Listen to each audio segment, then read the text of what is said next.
Kemiskinan itu tidak akan berkumpul dengan kesabaran kecuali dalam hak orang mukmin. Orang-orang yang mencintai Allah itu akan diberinya ujian. Lantas mereka bersabar serta mempunyai semangat dan dorongan untuk melakukan kebaikan-kebaikan dalam keadaan mereka sedang menghadapi cobaan atau ujian. Dan mereka bersabar atas sesuatu yang baru datang kepada mereka daripada Allah Ta'ala.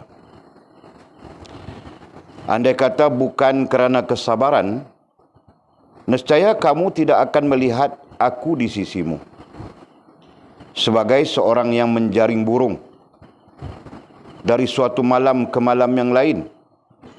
Kedua-dua mataku terbuka dan kedua-dua kakiku bebas tanpa ikatan.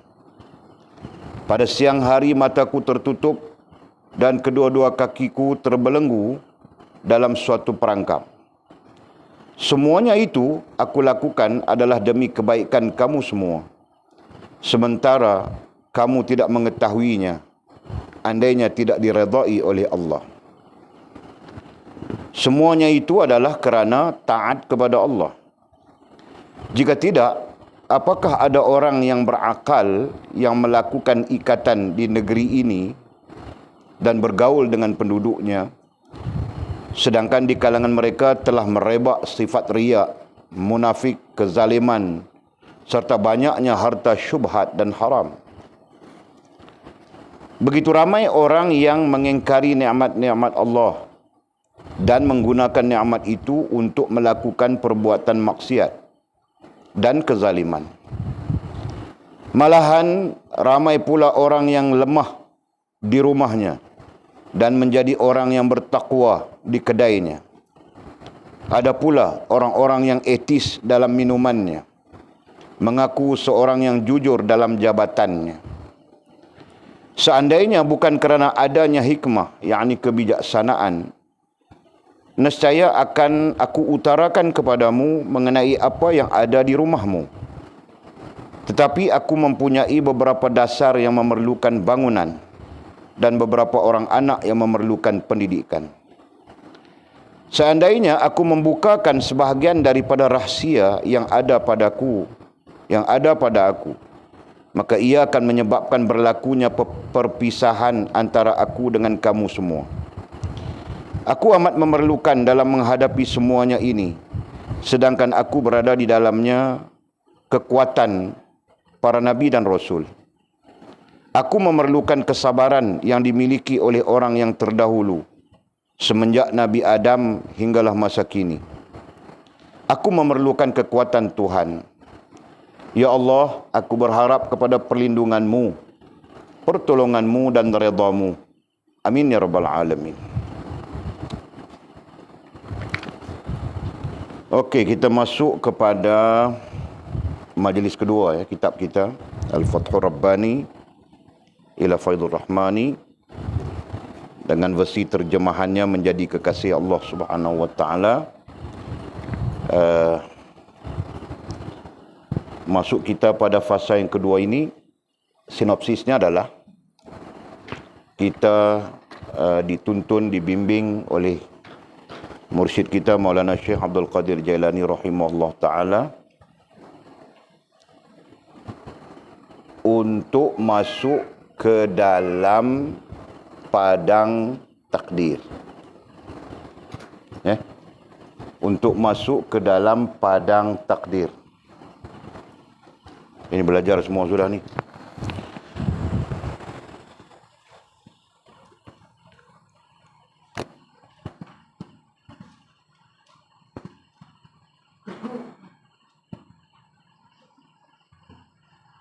Okey. Padang takdir. Nah, kita berada di padang takdir ini. Jadi semua belajar sudah kan? Belajar? Yang belajar, yang tak belajar, tak tahu. Okey, kita berkias bahawa takdir itu seperti dalam sebuah padang. Itu kiasan kita saja. Kan? Padang, kalau kita masuk padang apa? Padang bola. Kalau kita masuk dalam padang bola, main bola, kita kena ikut syarat main bola. Orang main bola dengan kaki, mana boleh main bola dengan tangan, tu kan? Main bola dengan tangan, bola lain. Dia punya padang dia macam lain. Basketball orang panggil. Kan?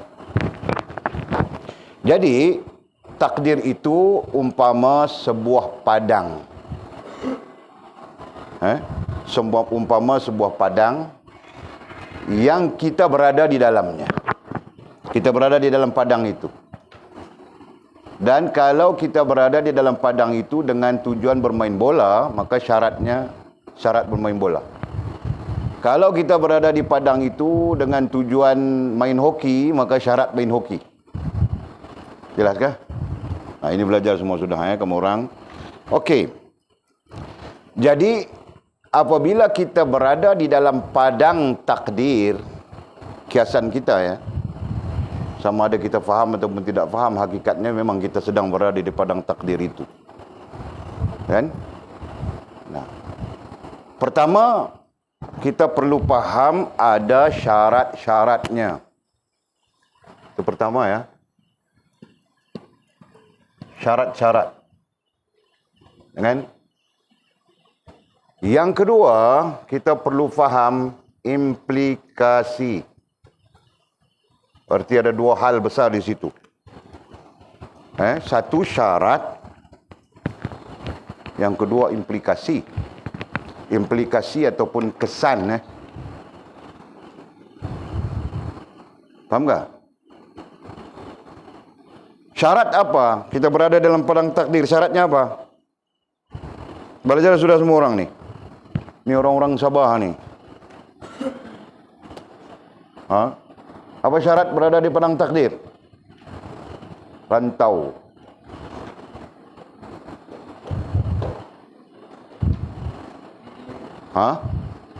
Jaga diri. Sedar diri. Nah, sedar diri itu bukan syarat. Syaratnya, sekarang syaratnya. Syaratnya iman, Islam, ihsan saja. Nah, itu syarat. Iman, Islam, ihsan. Itu syaratnya. Betul kan?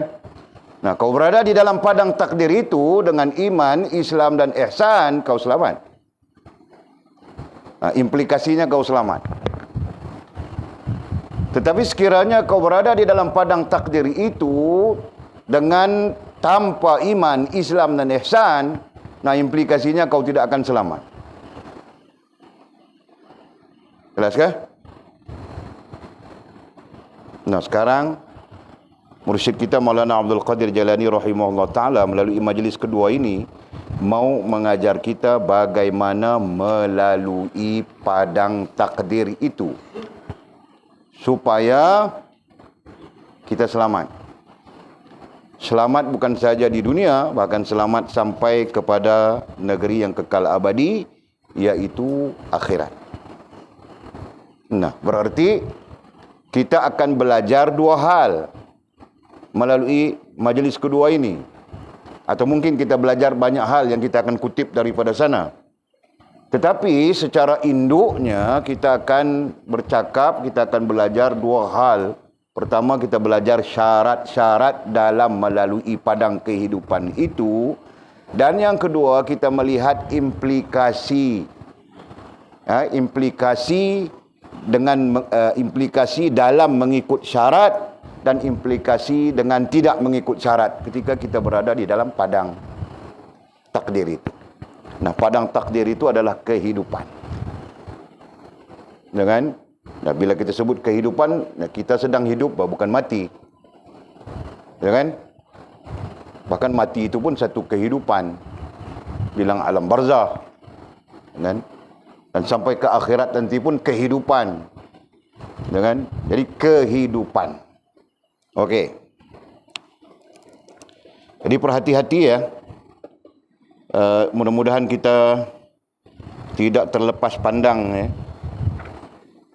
Apa yang boleh disebutkan tadi, memahami syarat-syarat. Nah, itu menjadi keperluan sudah.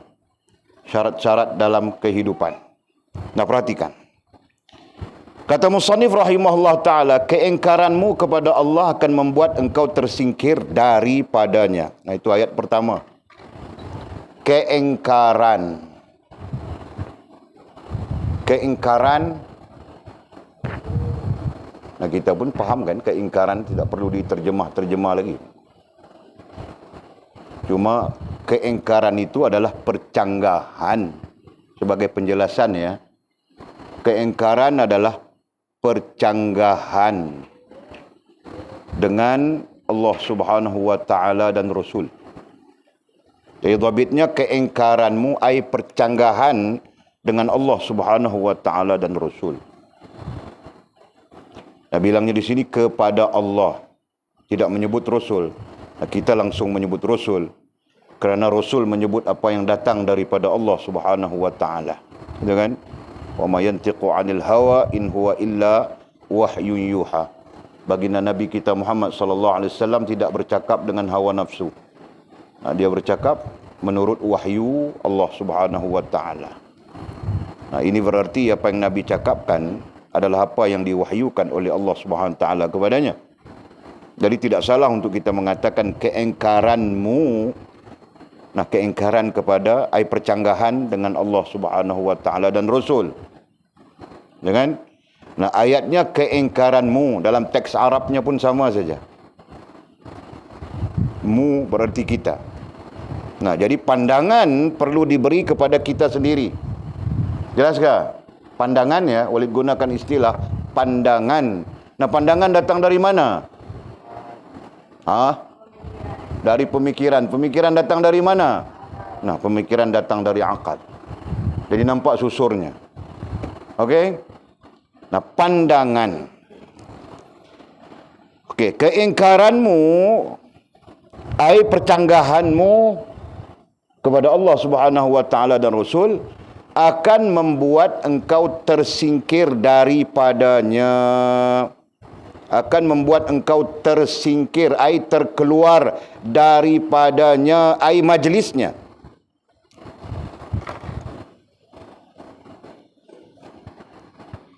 Keluar dari majlisnya. Majlisnya siapa? Majlis Allah Subhanahu wa taala. Nah, itu istilah yang digunakan oleh para ulama kita. Dan kemudian majlis Allah Subhanahu wa taala itulah yang terkait dengan istilah ahli, yang kita sebut sebagai ahlillah, ya kan? Kita cantum saja ya. Jadi kita gunakan istilah majlis. Okey? Dan di sana ada satu ahlillah. Nah, orang-orang ahlillah ini adalah orang-orang yang berada di majlis Allah Subhanahu wa taala. Itu istilah saja ya.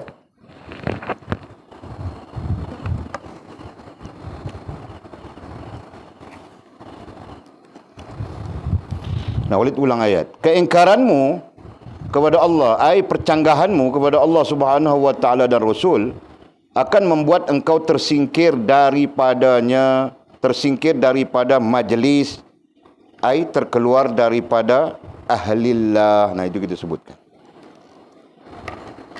Okey, itu istilah yang kita pakai. Terkeluar kita dari ahlillah. Nah, sekarang apa kaitannya dengan padang takdir? Nah, mudah saja. Apabila kita terkeluar daripada ahlillah, nah, yang menunggu kita di sana ada dua lagi. Apa? Ahli dunia, ahli apa? Kau Fad? Pandai bah, boleh menikah sudah.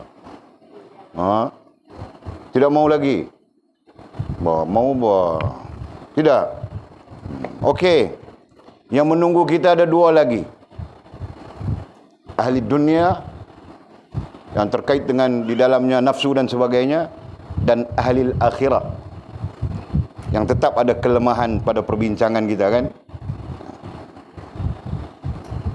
Jadi kita bukan fokus di situ, bah. Yang kita fokuskan apabila kita keluar daripada majlis Allah ataupun sifat ahlillah itu tadi, Nah, kita akan diimplikasikan, kita akan berimplikasi dengan rusak. Nah, itu. Kan? Implikasinya adalah kita rusak. Kita lihat dari sudut itu. Nah, apa yang akan rusak? Akal kita, hati kita, dan seterusnya tingkah laku kita. Silakan. Seterusnya tingkah laku kita itu yang akan rusak. Faham kah? Nah.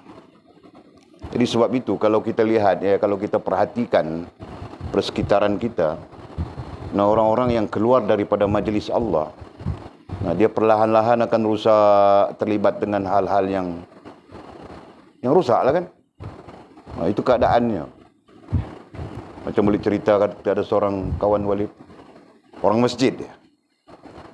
Jumpa saja di masjid.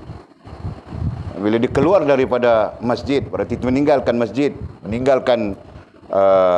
meninggalkan segala-galanya kan, termasuk yang kita sifatkan tadi, majlis Allah, majlis yang diredai oleh Allah, majlis yang disukai oleh Allah. Nah, itu majlis Allah. Dia katakan begitu kan. Nah, akhirnya tiba-tiba 3 bulan kemudian sangkut di Taman Pelangi itu. Sangkut dengan orang perempuan Indonesia. Kan? Tinggal sudah di sini, istri-istri pun tinggal, anak-anak pun tinggal semua. Betul? Dia keluar daripada majlis Allah. Istilah kita ya. Okey. Implikasi. Kemudian katanya, kembalilah engkau kepadanya. Justru itu kita perlu sentiasa kembali kepadanya. Kembalilah engkau kepadanya, ai sentiasa. Jadi dhabit muraji'nya, kembalilah ai sentiasa. Nah, istilah kita muraji', kembalilah. Yang kita sudah bincang daripada kitab Futhul Ghaib adalah muraji'. Muraji' dengan makna sentiasa melihat hubungan kita dengan Allah Subhanahu wa taala. Ya kan? Jadi khususnya apa? Khususnya ketika kita berada di dalam padang takdir. Nah, kita berada di sini. Ya? Kita berada di sini dalam kehidupan ini padang kehidupan, kita berada di sini. Nah, kita perlu sentiasa muraji'.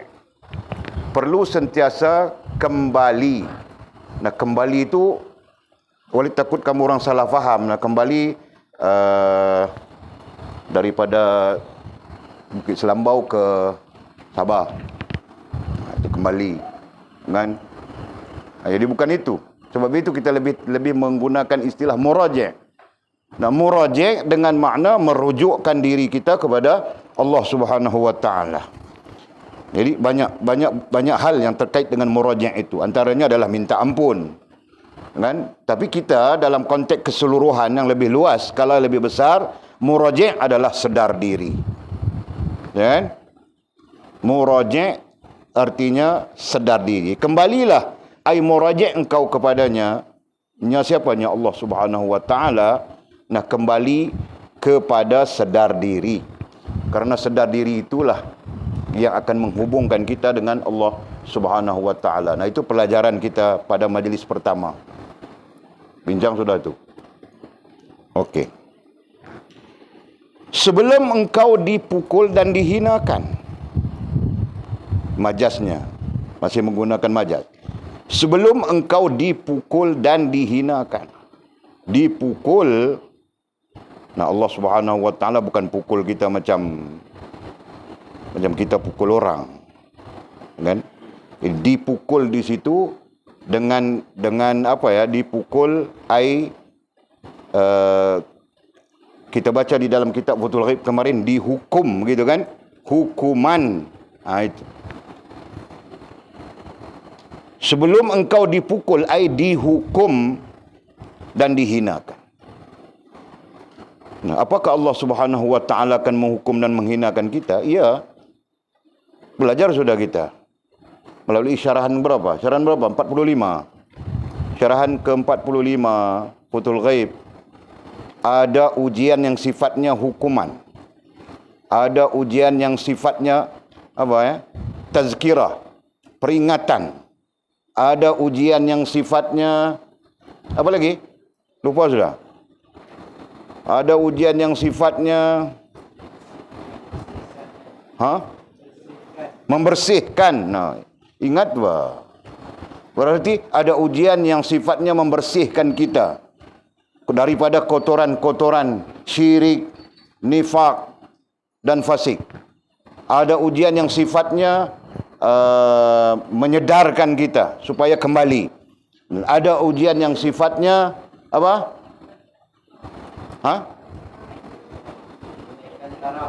Menaikkan taraf. Nah, bagus Bang Miji, boleh menikah sudah. Menaikkan taraf.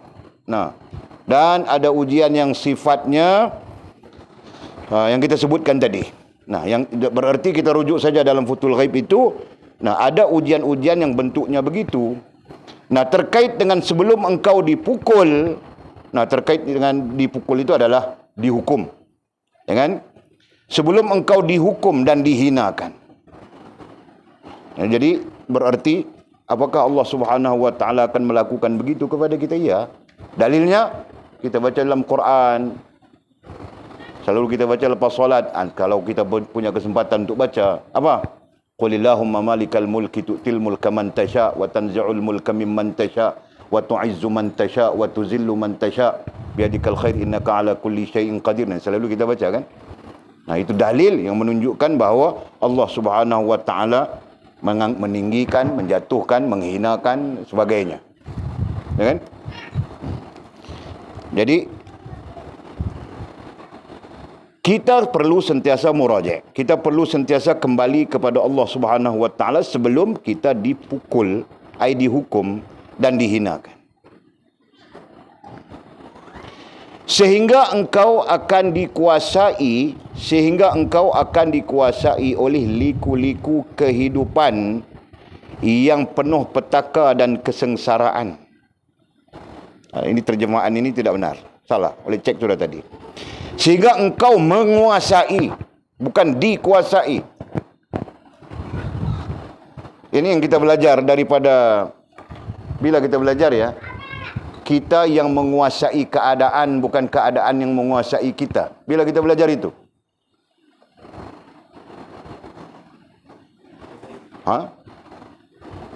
Ya, Futhul Ghaib tahu bah. Bila boleh tanya kamu orang? Lama sudah? Oh. Okey. Sehingga engkau akan menguasai liku-liku kehidupan yang penuh petaka dan kesengsaraan. Nah, sehingga kita yang menguasai keadaan itu. Kenapa kita menguasai keadaan itu? Nah, kerana kita meraja' kepada Allah Subhanahu wa taala. Kerana kita kembali kepada Allah Subhanahu wa taala. Nah, jika kita tidak meraja', tidak kembali kepada Allah Subhanahu wa taala, keadaan itu yang akan menguasai kita. Nah, itu maksudnya. Ya kan? Keadaan yang akan menguasai kita. Nah, apabila keadaan menguasai kita, lemah akal kita, lemah hati kita, lemah tingkah laku kita, nah di sana kita akan jadi macam-macam. Apa macam-macam? Jadi rusak. Faham ke?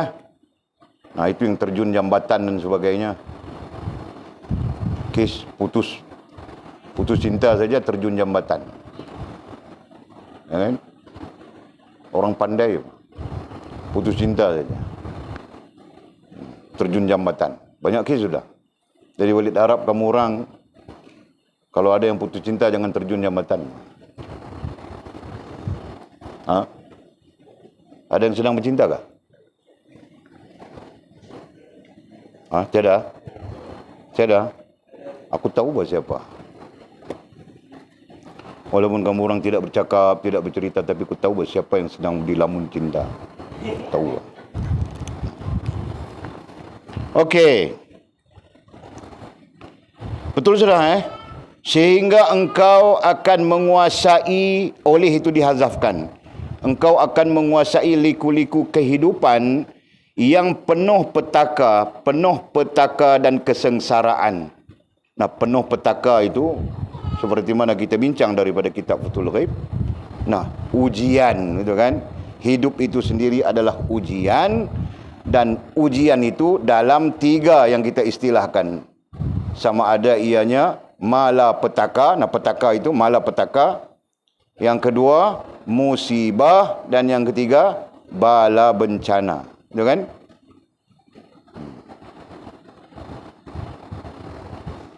Okey. Kehidupan yang penuh, sehingga engkau akan menguasai liku-liku kehidupan yang penuh petaka dan kesengsaraan. Kesengsaraan ai kepayahan. Kesengsaraan ai kepayahan. Nah, memang hidup di dunia begitu kan? Nah, ada kesengsaraan, ada kepayahan. Kenapa? Kalau dirujuk kepada hadis baginda Nabi kita sallallahu alaihi wasallam, bunyinya ad-dunya sijnul mu'minin wa jannatul kafirin. Dunia ini menjadi penjara bagi orang-orang mukmin. Nah, majas penjara itu adalah kepayahan. Kan? Kepayahan. Tetapi jannatul kafirin menjadi syurga kepada orang-orang yang kafirin. Nah, bukan kafirin itu bukan India, bukan kafirin itu bukan merujuk kepada Hindu kah, merujuk kepada Buddha kah, bukan. Kafirin itu merujuk kepada orang-orang yang mengingkari Allah Subhanahu wa taala. Ya kan? Karena kafir itu, perkataan kafirin, kafir itu asal antara maknanya adalah engkar. Yang kita sebut di atas tadi, keengkaran. Itu. Okey. Jadi berarti kehidupan di dunia itu berarti kita akan melalui kesengsaraan, ai kepayahan, melalui tiga hal yang kita sebutkan tadi. Sama ada malapetaka, sama ada bala bencana ataupun musibah. Nah, tiga itu. Kan? Jadi kalau kita cartakan, kita dapat faham mudah. Kalau kita cartakan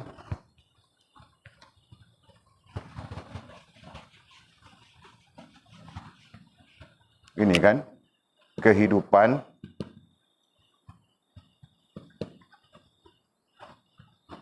ujian.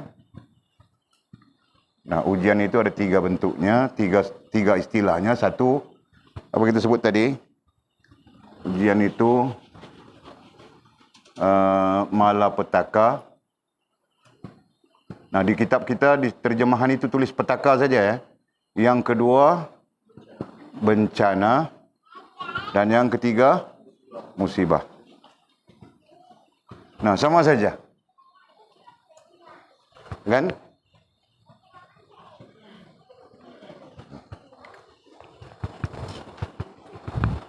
Okey.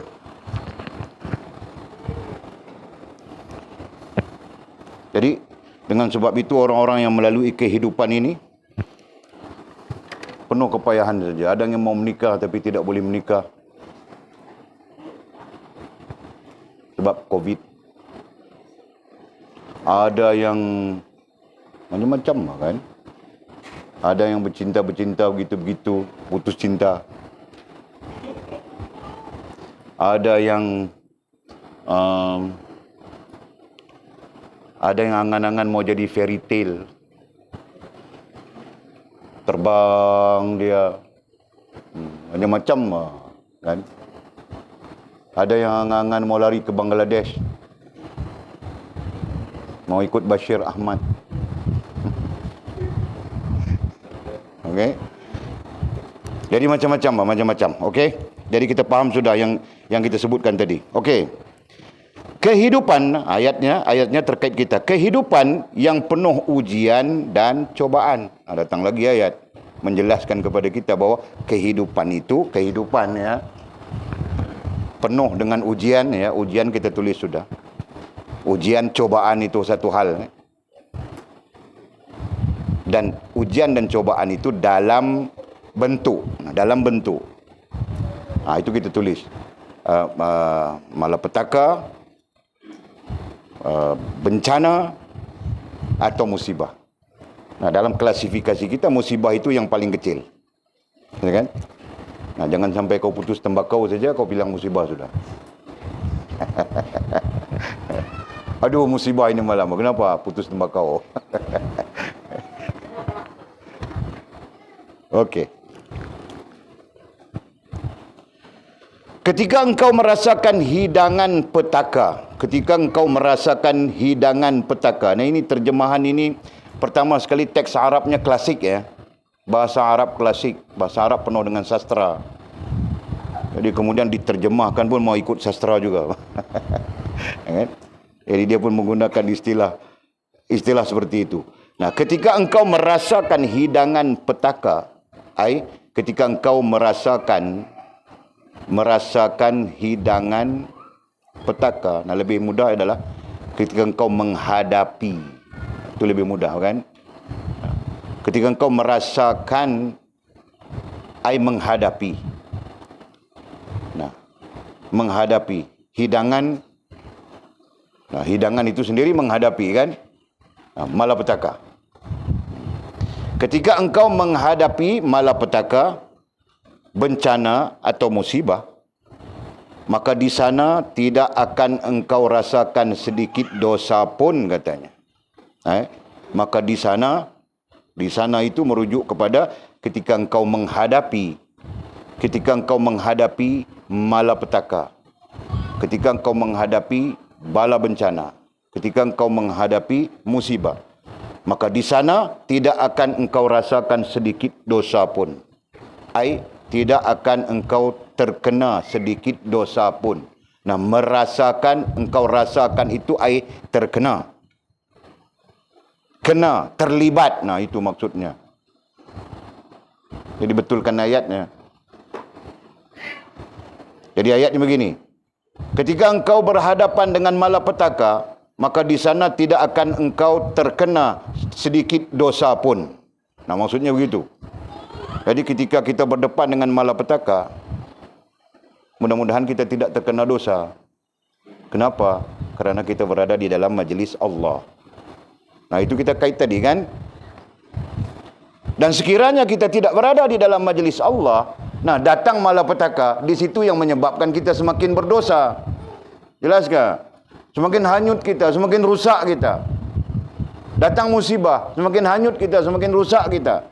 Datang bencana, semakin hanyut, semakin rusak kita. Nah, pada dasarnya semua manusia yang rusak dalam konteks kita berbincang ini bermula daripada malapetaka, daripada bencana, daripada musibah. Paham enggak? Nah, berapa ramai manusia yang syirik kepada Allah Subhanahu wa taala ketika dia berdepan dengan musibah sakit misalnya. Ya kan? Berapa ramai manusia yang syirik kepada Allah Subhanahu wa taala ketika dia berdepan dengan musibah miskin, kesusahan dan sebagainya. Itu antara contoh. Ya kan? Faham ke? Jadi sebab itu sebutannya, maka di sana tidak akan engkau rasakan sedikit dosa pun. Nah, di sana, oleh takut kamu orang keliru ya.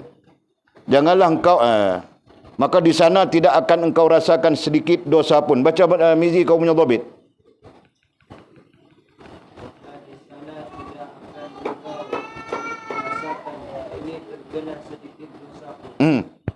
Nah, kita tidak akan terkena terlibat.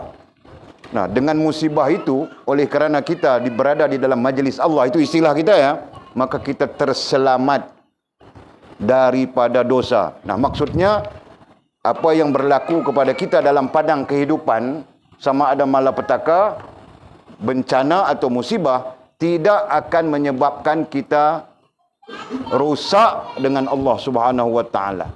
Nah, rusak itu rusak apa? Rusak hubungan dengan Allah Subhanahu wa taala. Jelaskah?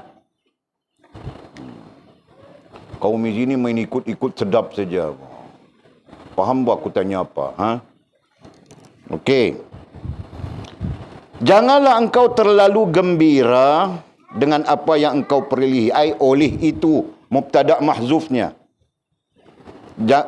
Oleh itu janganlah. Oleh itu kau dhabit dulu. Oleh itu janganlah engkau terlalu gembira dengan apa yang engkau perolehi. Engkau ada. Nah, jangan kita terlalu gembira dengan apa yang kita ada.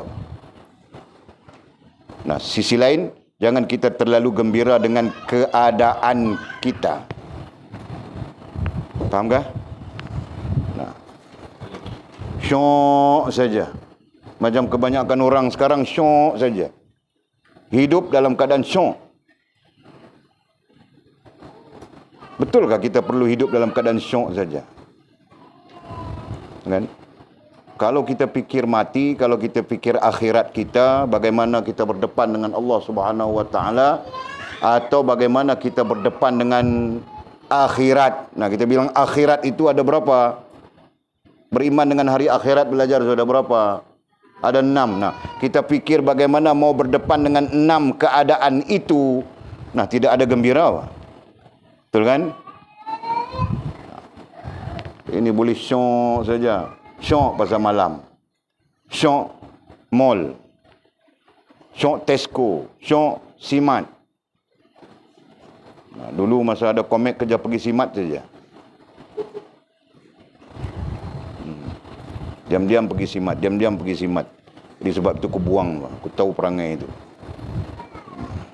Okey. Janganlah terlalu oleh itu janganlah engkau terlalu gembira dengan apa yang engkau perolehi ai ada.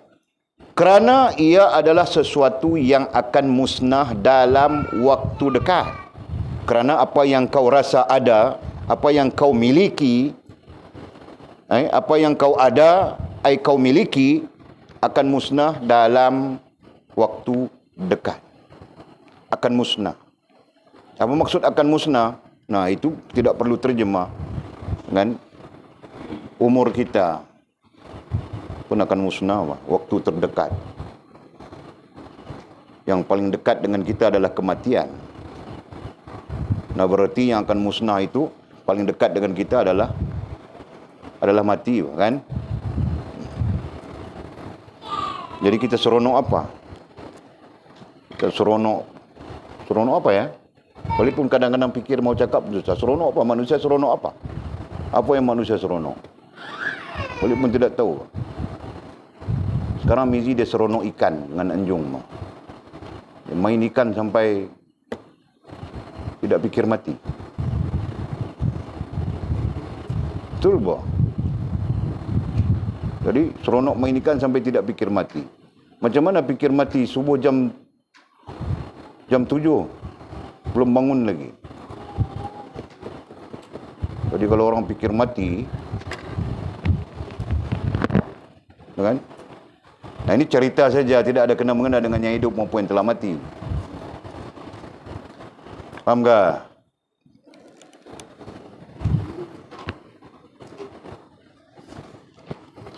Okey. Oleh itu janganlah kau terlalu gembira dengan apa yang kau perolehi, kau ada, kau miliki. Kerana ia adalah sesuatu yang akan musnah dalam waktu dekat. Akan musnah ya, kita ingat ya. Nah, sebab itu Nabi SAW mengajar kita supaya kita tidak lalai dengan apa yang kita ada, dengan zikrul maut. Itu di antara hadis baginda Nabi SAW dengan mengingati mati. Zikrul maut artinya mengingati mati. Kerana mengingati mati itu akan memutuskan syahwah, memutuskan rasa syok kita kepada apapun. Ya kan? Nah, kalau Walid sekarang ya, jujur Walid cakap Walid syok mau apa? Kamu orang tahu tak? Ha? Walid syok mau beli kapal. Betul. Mau beli kapal belayar saja tengah laut. Kamu orang fikir aku tidak boleh beli kapal ke? Ha? Ya, aku boleh beli bah. Jujur aku cakap. Kalau aku mau kapal, aku boleh beli kapal. Kapal berapa harga kapal?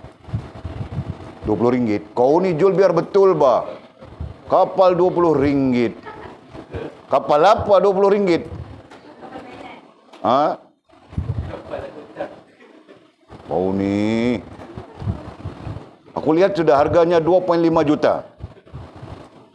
Kalau tidak sabit dengan aku mengajar kamu orang, aku beli pak.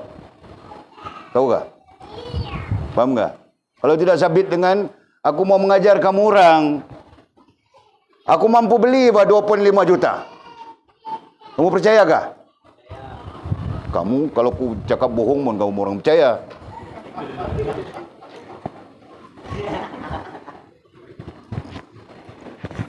Nah, aku jual semua. Aku beli kapal, aku duduk di tengah laut. Susah kah? Ha? Jual? Kamu ikutku kah? Tidak mau bah, kau ikut itu Mia Khalifa. Okey, faham kah?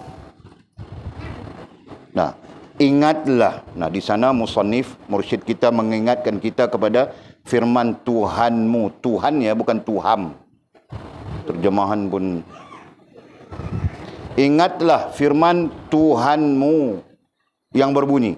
Nah, berkaitan dengan apa? Berkaitan dengan kemusnahan dalam waktu yang terdekat apa yang kita miliki itu tadi.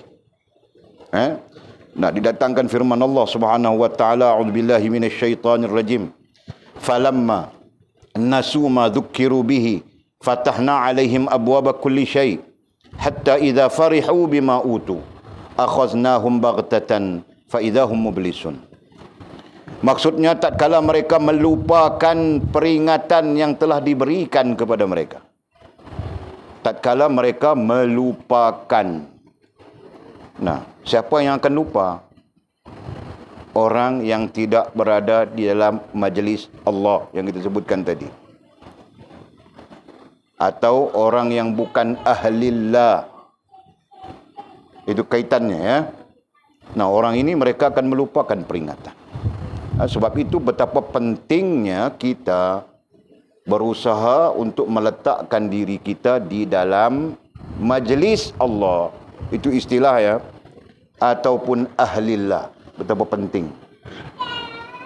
Nah, supaya dalam padang kehidupan ini kita sentiasa punya hubungan dengan Allah Subhanahu wa taala. Ya kan?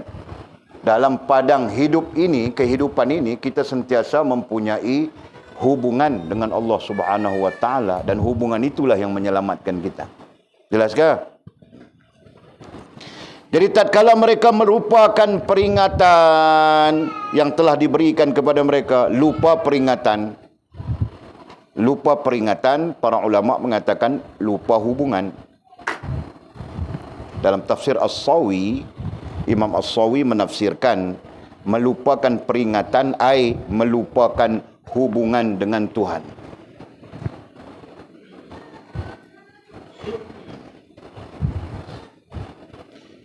Tatkala mereka melupakan peringatan, ai di sana ya, melupakan hubungan dengan Allah SWT yang telah diberikan kepada mereka, kami pun membukakan semua pintu kesenangan. Kata Allah, kami buka kepada mereka pintu kesenangan. Pintu yakni kesenangan buat mereka. Jadi maksudnya, bila manusia lupa, lalai terhadap Allah, lalai dalam soal hubungan dengan Allah Subhanahu wa taala, nah ketika itu Allah Subhanahu wa taala mencampakkan kesenangan. Nah, manusia jadi senang semua. Happy, syok saja.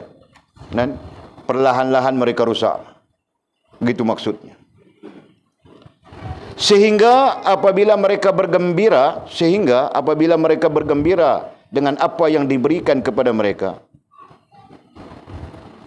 Nah, kerana Allah Subhanahu wa taala membukakan pintu kesenangan kepada mereka, nah mereka pun bergembira dengan apa yang diberikan kepada mereka. Syok, bergembira. Jadi kita mau bilang apa di situ? Bergembira dalam satu tafsiran lain bilang asyik. Bergembira ay asyik dengan apa yang diberikan kepada mereka. Nah, asyik itu yang menyebabkan mereka kemudiannya lalai. Lalai terhadap hubungan dengan Allah Subhanahu wa taala. Nah, apabila lalai hubungan dengan Allah, akhirnya rusak perhubungan. Ya kan? Itu yang terjadi.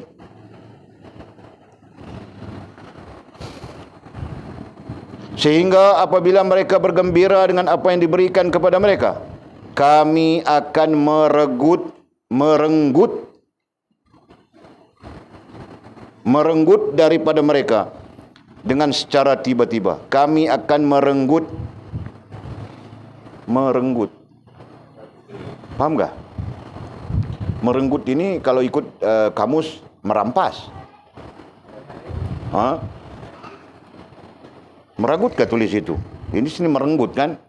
Meragut, nah sama saja, meragut pun merampas. Tapi merenggut itu lain.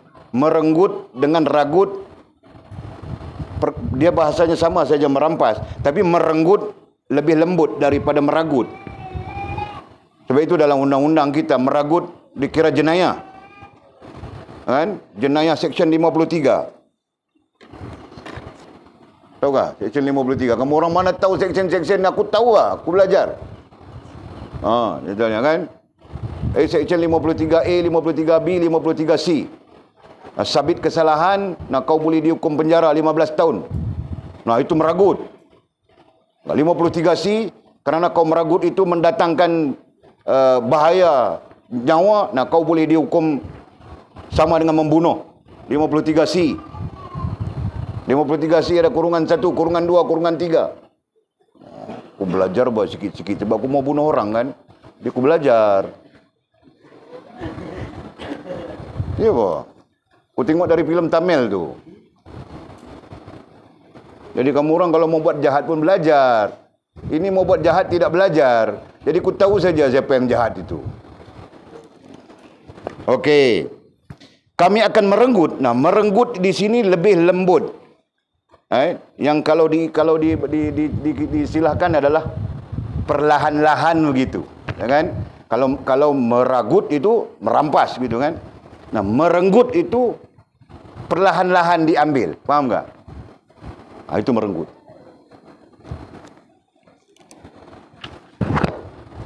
Kami akan merenggut daripada mereka dengan secara tiba-tiba. Nah, tiba-tiba Allah Subhanahu wa taala ambil balik. Jadi perkataan merenggut di sini penterjemah pun dia tengok kamus juga ini. Dia pakai perkataan ini kan. Jadi tiba-tiba dalam keadaan syok tengah syok gitu, Allah Subhanahu wa taala ambil. Ada apa? Tahun 1994. Di 1994 kah? Di Semeling. Orang tengah tengok bola ramai-ramai. Piala apa Walid pun tidak tahu. Kan? Di Kampung Matahari Naik. Ya, Kampung Matahari Naik di Semeling ada kan? Ada. Kampung Matahari Naik nama dia. Tengok bola ramai-ramai, tengok duduk gol.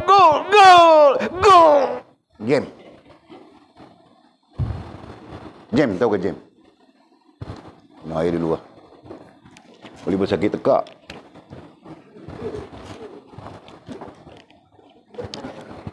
Jam. Jadi bila orang tengok dia jam, orang ingat dia main-main. Woi, jangan main-main. Woi, orang panggil dia. Dia masih jam lah. Yang sebenarnya mati sudah. Kan?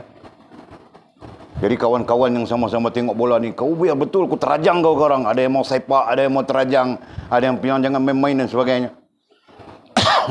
Bila keadaan tidak berubah, lebih kurang lama tidak berubah, panggil doktor cek, tinggal sudah. Nah, itu bentuk merenggut. Faham tak?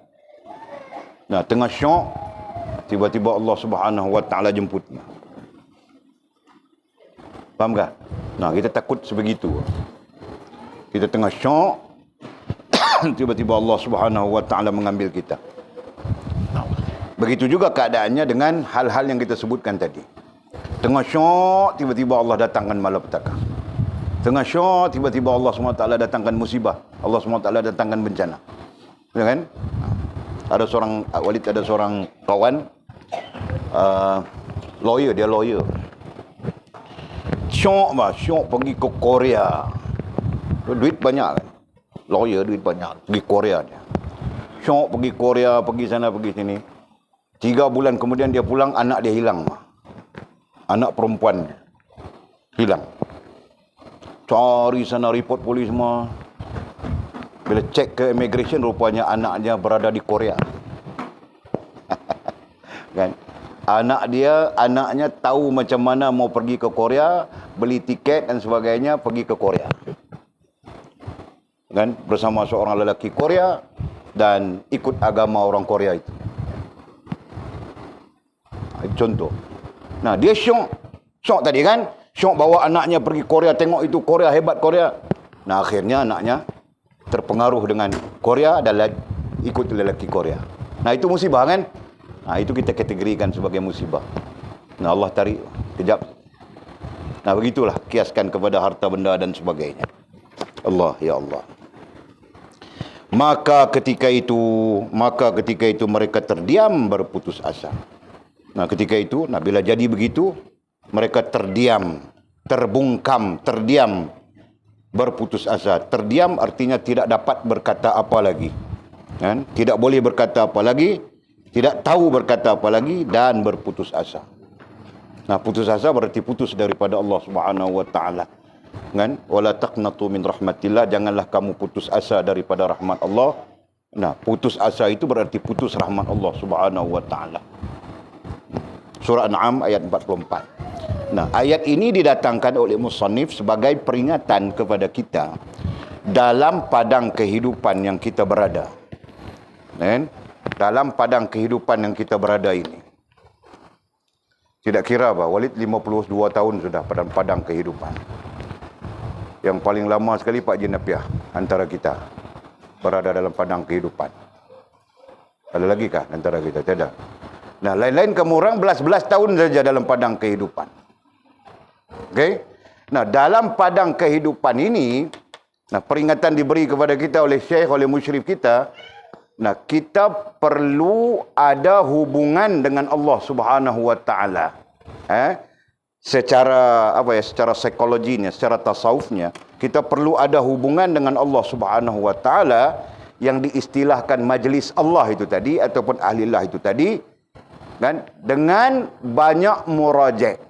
Dengan kita perlu banyak merujukkan diri kita kepada Allah Subhanahu wa taala. Kan? Itu satu. Supaya kita tidak dipukul dan dihinakan. Maksudnya supaya ketika berada di dalam padang kehidupan ini, kita tidak dihukum kerana bersalah dan dihinakan, berarti dijatuhkan, direndahkan oleh Allah Subhanahu wa taala. Faham tak? Nah, itu maksudnya. Okey. Segala yang ada di sisi Allah itu akan engkau perolehi. Nah, segala yang ada di sisi Allah, oleh itu, nah, marilah kita berada di dalam majlis Allah. Ayatnya seolah begitu. Kan? Oleh itu, marilah kita berada di dalam majlis Allah ataupun ahlillah itu tadi. Kan? Jadi terserah kita. Marilah kita menjadi ahlillah ke? Ataupun marilah kita berada di dalam majlis Allah. Kan? Kita berjumpa dalam kitab Futhul Ghaib bilang orang-orang Allah, itu kan? Nah, terjemahannya. Ya, maksudnya apa? Maksudnya marilah kita membina hubungan yang baik dengan Allah Subhanahu wa taala. Nah, itu maksudnya. Kenapa? Segala yang ada di sisi Allah itu akan engkau perolehi dengan kesabaran. Sebab apa yang ada di sisi Allah Subhanahu wa taala itu akan engkau perolehi, katanya. Apa maksud akan engkau perolehi? Allah akan beri kepada kita. Nah, yang kita mau itu apa? Kalau kita bilang yang kita mau itu bahagia, nah bahagia itu ada di sisi Allah. Allah SWT akan beri kepada kita. Betul kan? Kalau ditanya apa yang kita mau, kami belajar apa? Kami belajar apa? Teori apa? Maslow. Lupa sudah. Abraham Maslow. Keperluan dalam hidup, ya kan? 6 kah? 5. Oh, Asri ingat, Ustaz Asri ini bagus buat dia ingat. Walid lupa sudah semuanya. Kan? Nah, kita mau nyatakan apa? Bahawa semua itu ada di sisi Allah Subhanahu wa taala. Dengan maksud Allah Subhanahu wa taala akan memberikannya kepada kita dengan syarat. Syarat dibilang tadi kan? Iman, Islam, ihsan. Itu syarat dalam konteks induknya. Atau dalam konteks khususnya adalah dengan syarat hubungan kita bagus dengan Allah Subhanahu wa taala. Faham tak? Nah, kita ringkaskan tidak merujuk kepada Maslow. Kita merujuk kepada pandangan kita merujuk kepada fikiran kita. Apa yang kita mau? Kita mau bahagia. Contoh kita sebutkan kan, Nah, bahagia itu akan diberikan oleh Allah Subhanahu wa taala apabila kita menjaga hubungan dengan Dia. Faham tak? Bentuk jaga hubungan itu apa? Iman dengan sempurna, Islam dengan sempurna, ihsan dengan sempurna. Itu bilang mukminin, muslimin, muhsinin, ya kan? Jelas kah? Jadi katanya segala yang ada di sisi Allah itu akan engkau perolehi, engkau dapat. Perolehi, dapat. Nah, gunakan istilah-istilah yang lebih mudah bagi kita.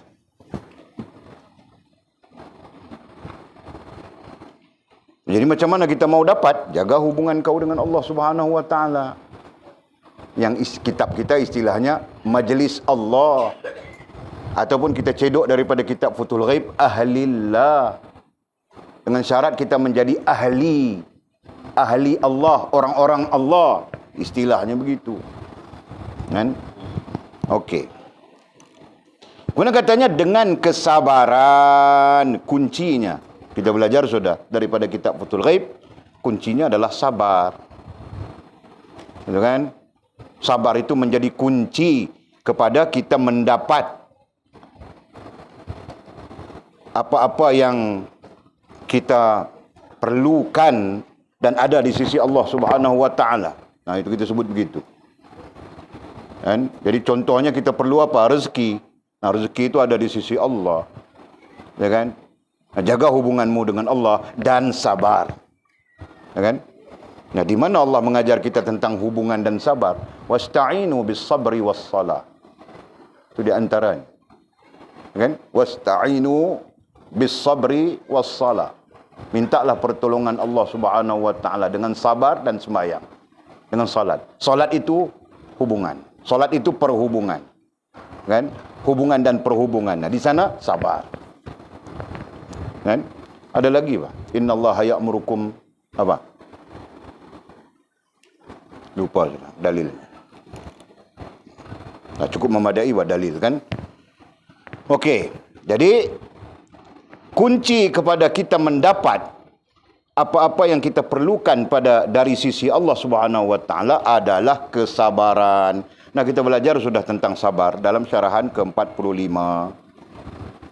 Mau diulang-ulang kah? Tidak perlu kan? Okey. Kemiskinan itu tidak akan berkumpul dengan kesabaran.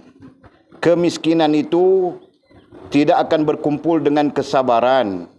Kemiskinan. Di sini ada teknikal. Di sini bukan kemiskinan, diterjemahkan dengan fakir. Dalam bahasa Arab disebut fakir. Nah, fakir diterjemahkan dengan kemiskinan. Jadi agak janggal pada kita. Jadi maksudnya dia mau nyatakan kepada kita fakir itu tidak akan berkumpul dengan kesabaran. Jadi perkataan fakir itu merujuk kepada makna rasa tidak mencukupi. Nah, di sini. Jadi bukan kemiskinan. Perkataan kemiskinan itu kan perkataan fiqh. Jadi perkataan tasawufnya adalah rasa tidak cukup, tidak mencukupi itu tidak akan berkumpul dengan kesabaran. Maksudnya, kalau sabar ada di dalam diri kita, nah kita sentiasa rasa memadai, gitu kan? Tidak mungkin rasa tidak cukup dalam masa yang sama berkumpul dengan sabar. Tidak mungkin begitu. Nah, selalu orang silap saja. Kan? Orang bilang sabar, sabar. Aku sabar nih, aku tengah sabar nih. Sabar apa? Dia marah-marah. Kan? Faham tak?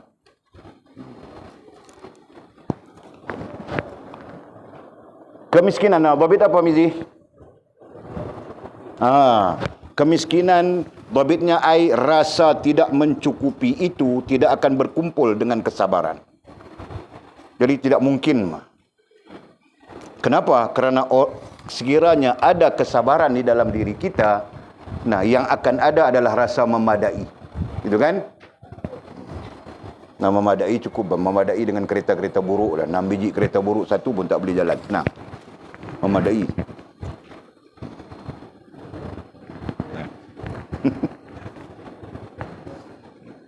Tanya kereta ada 6 biji. Hebat tu. Tapi satu pun tak boleh jalan. Okey, jalan kaki.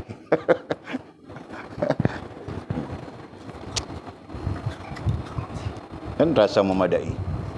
Ya, Walid belajar sesuatu, rasa memadai. Okey. Kecuali dalam hak orang mukmin katanya. Kan? Kemiskinan itu tidak akan berkumpul. Nah, rasa tidak mencukupi bilang tadi kan, tidak akan berkumpul dengan kesabaran.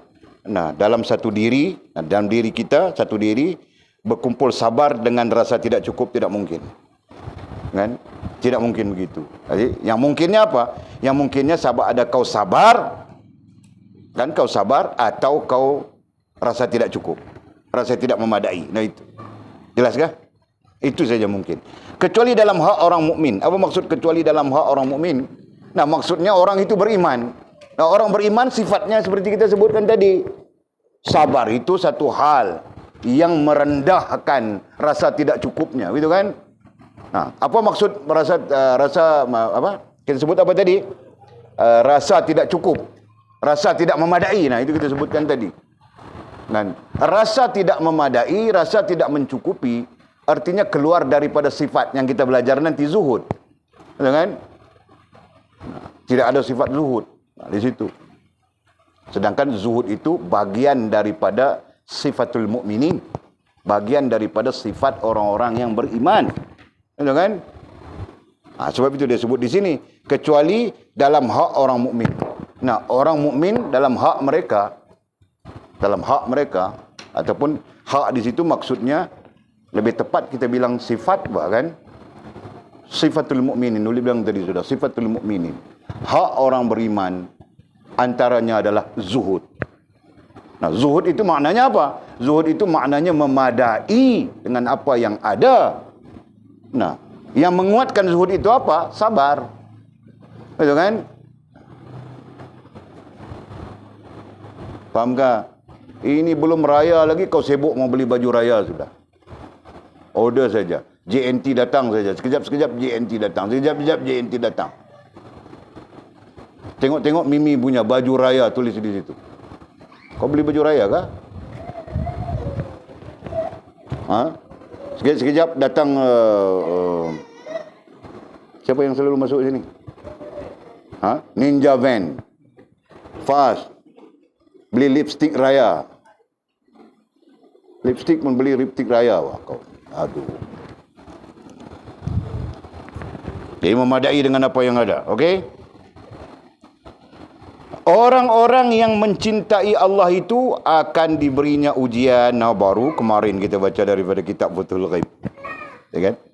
Orang-orang yang mencintai Allah itu akan diberinya ujian. Itu kita baca daripada hadis kan? Ada hadis dalam teks kita sana, Futhul Ghaib kan? Buka, Mizi, tengok Futhul Ghaib. Apa hadisnya? Baca hadisnya tu.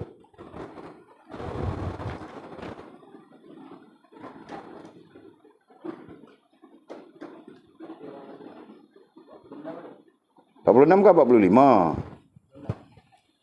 Kau ni. Sajalah sambil-sambil ya. Kita tengok kitab ni bukan pasal apa. Satu, kita nak peringatkan anak-anak kita. Nombor dua, kalau tuan-tuan rasa perlu kepada kitab ni, pakat cari kitab ni, banyaklah manfaat dia. Syarahan berapa? 46 lah. Tengok 46.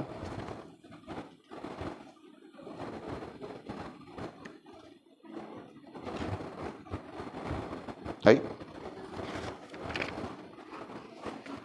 Di mana kita baca?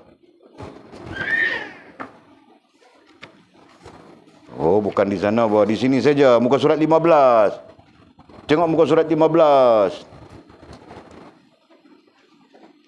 Ista'idda lil faqri jilbaban itu. Ittakhiz lil bala'i jilbaban. Nah, seseorang datang berjumpa dengan Nabi SAW. Berkata kepada baginda Nabi bahawa dia mencintai Nabi. Nah, Nabi SAW bilang, sediakan jilbab, sediakan perisai penutup untuk kefakiran. Ada kan? Kefakiran, itu istilahnya tadi. Kemudian seorang datang berjumpa dengan Nabi SAW, bilang dia mencintai Allah. Nah, Nabi SAW menjawab, ittakhiz lil bala'i jilbaban. Sediakanlah jilbab, yakni perisai penutup untuk setiap ujian. Nah, ini hadisnya. Nah, kita bertemu malam ini kata musannif, orang-orang yang mencintai Allah itu akan diberinya ujian. Nah, jadi terserah. Kalau faham kita, hidup itu sendiri adalah ujian, kan? Faham orang-orang mukmin, hidup itu sendiri adalah ujian. Nah, kemudian dalam hidup itu kau mencintai Allah, kau akan melalui satu ujian lain, atau kau mengingkari Allah Subhanahu wa taala, kau akan berdepan dengan satu ujian yang lain. Jelas kan? Nah, itu maksudnya. Jadi ini bermaksud orang yang mencintai Allah pun ada ujian khusus, kan? Dan orang-orang yang mengingkari Allah Subhanahu wa taala pun ada ujian khusus. Cuma sifat ujian itu yang berbeza. Jelas kan? Nah, orang-orang yang mencintai Allah ujian khusus, nah bilang ujian saja. Kebanyakan ulama sepakat. Nah, orang-orang yang mengingkari Allah Subhanahu wa taala ujian khusus bilang bala. Jelas kan? Nah, itu sepakat bahawa ulama kita Ahlussunnah wal Jamaah. Jadi bala itu datang disebabkan hukuman kerana kita mengingkari Allah Subhanahu wa taala. Manakala ujian itu datang, ujian khusus itu datang kerana kita mencintai Allah Subhanahu wa taala. Jelas kan? Nah, begitu. Okey. Jadi katanya orang-orang yang mencintai Allah itu akan diberinya ujian. Ini berdasarkan kepada dalil yang kita selalu baca, ya, ahasiban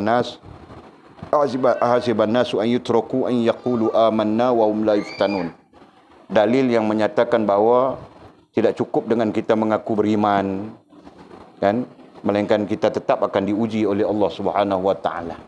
Nah, itu dalil yang muktamad pada menunjukkan setiap orang akan diuji oleh Allah Subhanahu wa taala. Nah, dalil itu pula dilihat dari sudut yang sangat khusus, orang yang beriman. Ya kan? Ahasiban nasu an yutraku an yaqulu amanna. Nah, orang mengaku beriman. Dari sudut yang sangat khusus. Nah, dari sudut yang sangat khusus itulah yang kita bilang tadi terkait dengan cinta. Jelaskah? Nah, setiap yang dinamakan cinta itu akan melalui ujian. Hal ini bukan saja dalam konteks Allah, hamba kita sebagai hamba dengan Allah. Nah, manusia dengan manusia pun begitu juga, kan? Kalau bercinta saja macam-macam ujian. Betul, bang. Aku tahu, bang Miji, aku pernah bercinta, bang. Aku bercinta dengan 3 orang. Aku hero. Kamu orang penakut, bang. Kan? Jadi aku melalui ujian macam-macam juga, bang, bercinta. Nanjung kau macam tidak biasa saja. Kau pun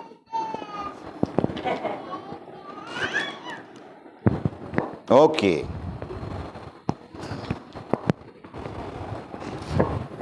Jadi biasa bah ujian cinta, kan? Okey, orang-orang yang mencintai Allah itu akan diberinya ujian. Lantas mereka bersabar serta mempunyai semangat dan dorongan untuk melakukan kebaikan-kebaikan dalam keadaan mereka sedang menghadapi cobaan atau ujian. Di teks ayat ini, bahasa mudahnya adalah orang-orang yang mencintai Allah SWT, dia akan melalui satu ujian yang khusus. Nah, di sana mereka bersabar melalui ujian itu, serta mempunyai semangat dan dorongan. Semangat dan dorongan itu adalah motivasi. Ya kan? Semangat dan dorongan, kita aikan motivasi untuk melakukan kebaikan-kebaikan. Nah, dalam melalui ujian itu dia melakukan kebaikan-kebaikan. Nah, kebaikan-kebaikan itu menurut ukuran syarak, ya. Menurut ukuran syarak, bukan menurut ukuran akal. Nah, selalunya kebaikan itu menurut ukuran akal. Nah, timbul istilah cinta Islamik. Betul tak? Apa? Cinta Islamik? Ini wujud khususnya di kampus-kampus universiti, kan? Cinta Islamik. Macam lagi, kan? Apa lagi istilah yang kamu orang pernah dengar?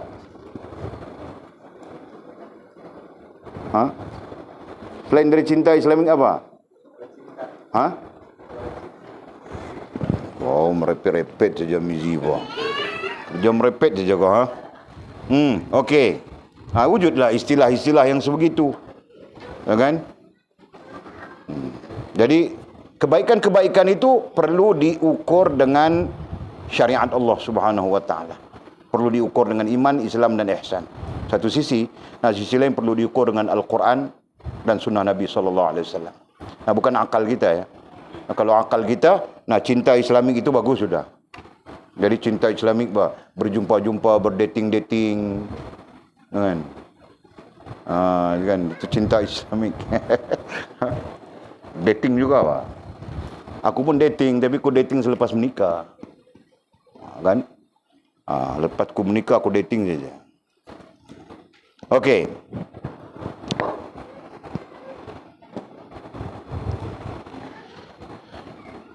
Dalam keadaan mereka sedang menghadapi cobaan dan ujian. Ini semua gambaran apa ya? Gambaran ahlillah, majlis Allah, orang yang mempunyai hubungan yang baik dengan Allah Subhanahu wa taala.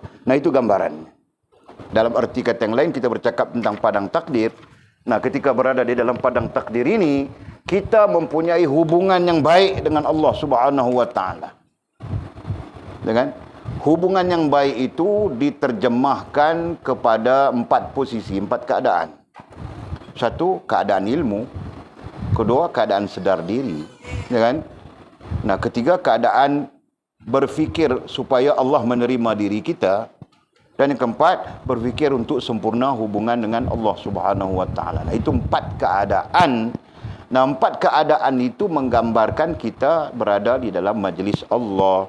Kita berada sebagai, keberadaan kita sebagai ahlillah, kan? Atau kita sedang menyempurnakan ataupun membaikkan hubungan kita dengan Allah Subhanahu wa taala. Nampakkah? Jadi itu yang kita bercerita paragraf ini, itu maksudnya.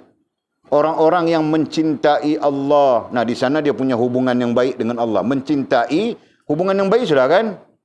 Kerana hubungan dengan Allah Subhanahu wa taala itu berlaku melalui 4 tahap. Kan? Ingatkah, Tul? Apa 4 tahap itu?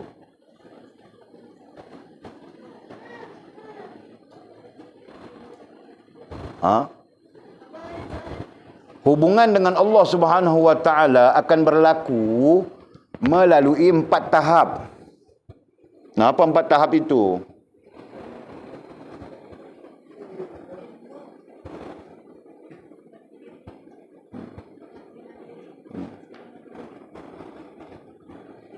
Betulkah? Anjung bilang salah, Pak. Anjung, kau sabotaj ke apa? Kau bilang begitu salah kah?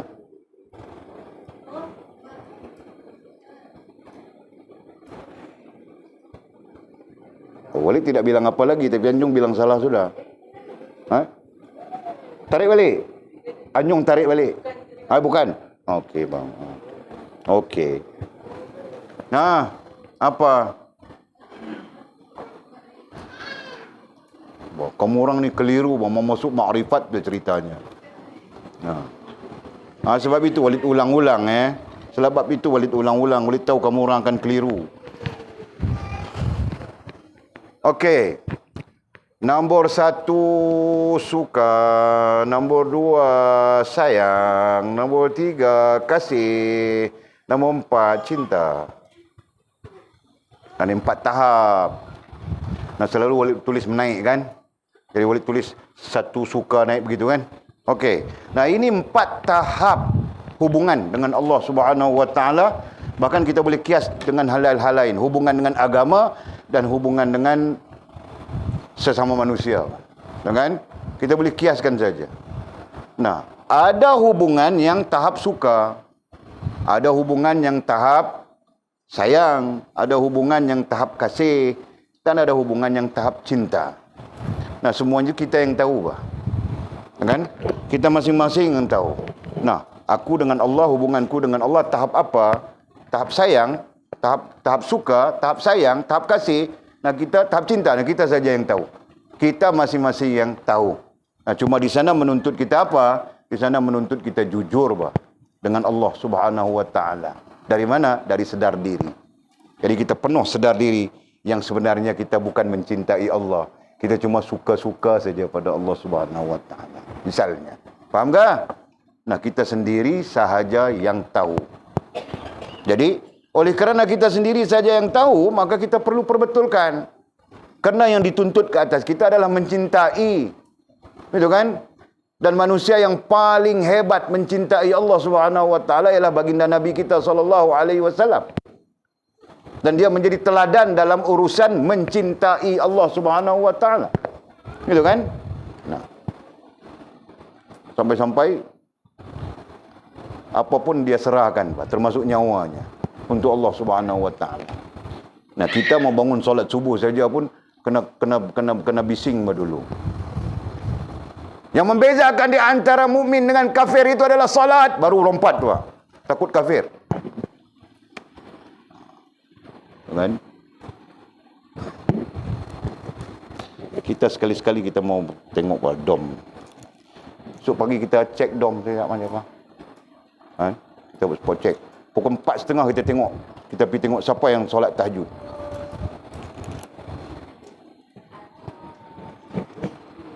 Ha? Okey. Yang mana solat tahajud itu kita buat menantu, nampak? No? Okey. Okey. Jelas sudah tadi jelas ya. Nah, jadi pulang balik kepada ayat kita tadi, orang-orang yang mencintai Allah. Di sana Walid rasa apa? Mungkin orang-orang Walid sendiri belum sampai mencintai. Ya kan? Jadi Walid bilang tadi kita semua tahu, kita boleh ukur. Nah, aku sebenarnya di posisi mana? Mencintai, betulkah? Atau posisi kasih, betulkah? Atau posisi sayang, betulkah? Atau posisi suka, betulkah? Ataupun tidak ada di posisi mana-mana pun. Allah, Masya Allah. Nah, berarti tidak wujud hubungan dengan Allah Subhanahu wa taala. Kerana apa? Kerana setiap hubungan bermula dengan suka. Nah, itu adalah fitrah. Dengan faham tak sila? Nah, Walid dulu suka kepada seorang insan yang namanya Siti Zubaidah. Tengah-tengah suka dengan dia, tiba-tiba aku suka kepada kawannya. Apa nama kawanmu, Ma? Apa nama kawan tu? Shen. Suka pada Shen. Shen ini adalah seorang gadis Bidayu. Aku jadi suka pada dia. Aku bilang, Mama, aku menangis dia 2 bulan. Kurus. Dulu dia besar, sekarang kurus, dia menangis. Jadi bermula dengan suka kan? Nah, bermula dengan suka. Lepas suka, sayang. Lepas sayang, kau kasih. Lepas kasih, kau cinta. Begitu kan, Jul? Nah, sama macam si Jetun, anak Pameon ujung Simpang 3 tu, Jul. Kau ni. Kan? Nah, begitu juga dengan Allah Subhanahu wa taala. Nah, bermula dengan suka. Tandanya apa? Tandanya ialah kau suka berhubung dengannya. Melalui apa? Melalui perhubungan. Apa perhubungan? Salat. Nah, itu keutamaan. Nah, kau suka salat. Betul kan? Nah, dari situ kemudian kau akan sayang dengan salat. Kemudian kau akan kasih dengan salat. Nah, kemudian kau akan cinta dengan salat. Nah, begitu. Faham kami, Mizi? Nah, ketika itu bagus, kau memang mencintai Allah SWT. Kiasannya, telefon. Betul kan? Nah, kau mencintai telefon sekarang ini. Ada yang suruh serah telefon, tidak mau serah telefon. Nah, kan? Pusing-pusing saja. Lupa-lupa saja. Tanya, kenapa tidak serah? Oh, lupa. Kenapa tidak serah? Tidak tahu. Macam-macam alasan. Macam dunia ini tidak ada peraturan saja. Seluruh dunia ada peraturan. Hidup pun ada peraturan. Ada syarat dan sebagainya. Jadi kalau tidak mau ikut syarat, kau mau hidup macam mana? Gitu kan? Okey. Jadi, Tanya. Kita tanya diri kita masing-masing, bah. Posisi mana kita? Takut kita suka pun tidak dengan Allah. Nah, ketika kita keluar daripada keadaan suka, sayang, kasih, apalagi cinta, kita keluar daripada keadaan itu, maka ibadat yang kita lakukan bukan ibadat, bilang adat. Faham tak? Ketika itu yang kita lakukan itu bilang adat saja. Adat dalam bahasa terjemahannya adalah kebiasaan. Nah, kebiasaanmu apa? Nah, kebiasaanku ialah sembahyang Jumaat hari Jumaat. Nah, jadi kebiasaan. Bukan menjadi syariat dan bukan terkandung di dalamnya ubudiyah. Faham tak? Nah, di situ. Okey. Jadi katanya lantas mereka sabar. Nah, orang yang mencintai Allah, maksudnya orang yang mempunyai hubungan dengan Allah. Jadi tahapnya 4 tahap kita bilang itu. Nah, lantas mereka sabar. Jadi orang yang bersabar itu adalah orang yang punya hubungan dengan Allah Subhanahu wa taala. Dengan tahap-tahap yang berbeza. Begitu kan? Nah, mana mungkin semua kita mau bilang kita mencintai Allah. Walid sangat takut untuk mengatakan Walid mencintai Allah. Takut ku berbohong dengan Allah. Nah, lebih baik ku bilang sedang belajar mencintai Allah Subhanahu wa taala. Begitu kan, Jul? Lebih baik kita bilang kita sedang belajar mencintai Allah Subhanahu wa taala. Nah, itu lebih baik, Pak. Daripada kita bilang mencintai dengan berdosa kita. Sama seperti kau bilang mencintai Ome. I love you, Ome. Tapi kau tidak berniat untuk memperistrikan dia, berdosa kan di situ kan? Nah, sama saja. Jangan, Pak. Mizi, jangan terlalu mudah keluar perkataan mencintai orang ya. Okey? Nah, kalau aku tahu kau bilang siapa-siapa, aku suruh kau menikah. 1, 2, 3, 4. Mau gak? Duitku kasih kau menikah 4, mau? Kau takut, wah. Okey. Serta mempunyai semangat dan dorongan. Dia bilang sudah tadi, semangat dan dorongan itu adalah motivasi. Adapun motivasi terbaik adalah Al-Quran dan Sunnah Nabi SAW. Ya kan? Nah, orang yang punya hubungan yang baik dengan Allah, sudah tentu dia selalu melihat motivasi hubungan dengan Allah SWT. Apa? Al-Quran. Apa? Hadis-hadis Nabi SAW. Nah, begitu. Ya kan? Ini hubungan dengan Allah SWT pun tidak tahu apa. Kemudian diharap dia mau dengar Quran. Diharap dia mau dengar hadis. Dia tidak mau dengar, bah. Kau baca Quran, kau baca hadis, dia marah. Gitu kan? Sikit-sikit Quran, sikit-sikit hadis, dia marah. Itu yang terjadi. Okey. Jadi mempunyai semangat dan dorongan untuk melakukan kebaikan-kebaikan. Nah, kebaikan-kebaikan itu terkandung di dalam iman, Islam dan ihsan. Nah, tidak ada kebaikan luar daripada iman, Islam dan ihsan. Nah, kalau kebaikan itu luar daripada iman, Islam dan ihsan, maka itu bukan kebaikan. Kita saja menerjemahkannya dengan kebaikan. Kenapa? Kerana seluruh yang namanya kebaikan adalah hak. Al-haq. Al-haq itu hanya daripada Allah. Al-haqqu min rabbik. Yang hak itu hanya daripada Allah. Kalau datang daripada akal kita, bercanggah dengan Allah SWT, maka itu bukan kebaikan. Dia tetap kebatilan. Nah, hari ini orang terpengaruh dengan akal, kebatilan.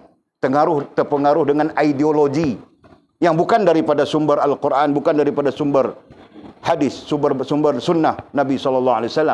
Nah, orang terpengaruh sudah, banyak sudah. Jadi macam-macam sudah. Okey.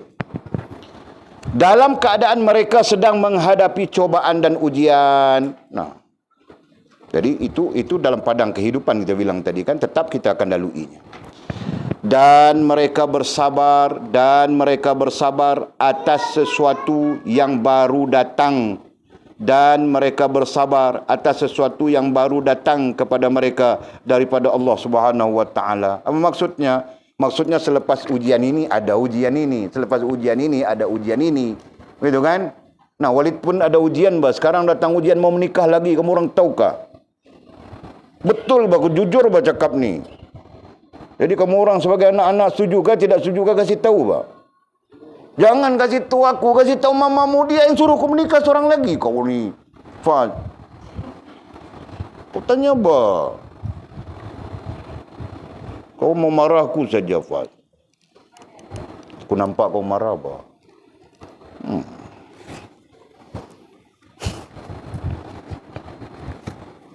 Bagi semangat sikit kat Pakcik Jaafar.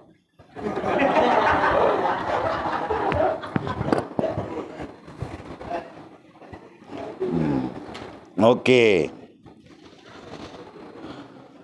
Kemudian kata musannif, andai kata bukan kerana kesabaran, semaqal wallahu a'lam. Jadi ya, kita berhenti awal sikit sebab kita nak makan, lapak nasi, tak makan nasi satu hari. Lupa makan nasi. Ya Allah, nak mati dah tu. Okey, ada soalan apa yang perlu dijawabkah? Dia untung orang yang belajar kitab Fathur Rabbani ni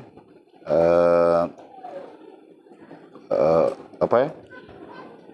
Orang yang belajar kitab Futhul Ghaib, bila dia belajar Fathur Rabbani, dia akan nampak terus. Tak perlu kita bagi penjelasan yang banyak lah. Ada macam tu.